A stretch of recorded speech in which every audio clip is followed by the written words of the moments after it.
قۆناغا سیەمین ئا ئۆپەراسیۆنا مرۆڤی و ئەولەهیەیە کامپا هەولێ بەخەباتên lêgerîn û paqijkirinê du roja dihan de dewam dike.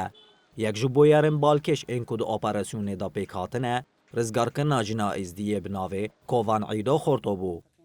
Kovan weke piraniya jinên Êzdî yên ku ji destê çeteyên Daişê zordarî dîtiye, ji Rojava TV re axivî û behsa kêliyên revandin û zilma Daişê kir. احنا البنات ودونا على الموصل، حطونا بالموصل.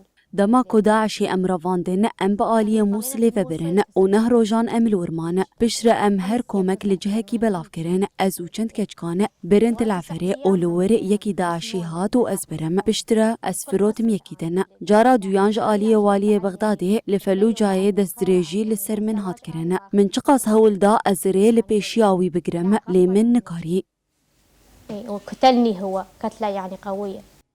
Yekîneyên parastina jin yepeje ên ku çalakiya rizgarkirina Kovan Îdo Xorto pêk anîne, tekezkirin ku rizgarkirina jinan rûlawaniya bîngehîne û ew ê her tim ji bo wê têbigoşin. Ji bina rizgarkirina jinên êzîdî helbete wek armancekî me herî girîng bingehîne.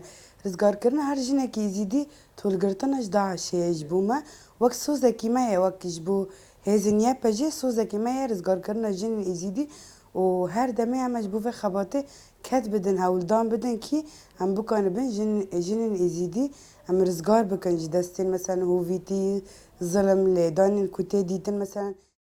Beriya niha di her du qonaxên operasyona mirovî û ewlehiyê de şervanên YPG çend jinên din ên Êzdî rizgar kirin û paşê ew vegerandin Şengalê. Her wiha di operasyonên rizgarkirina bajarên Bakur û Calatê Sûriyê de bi sedan jin hatin rizgar kirin.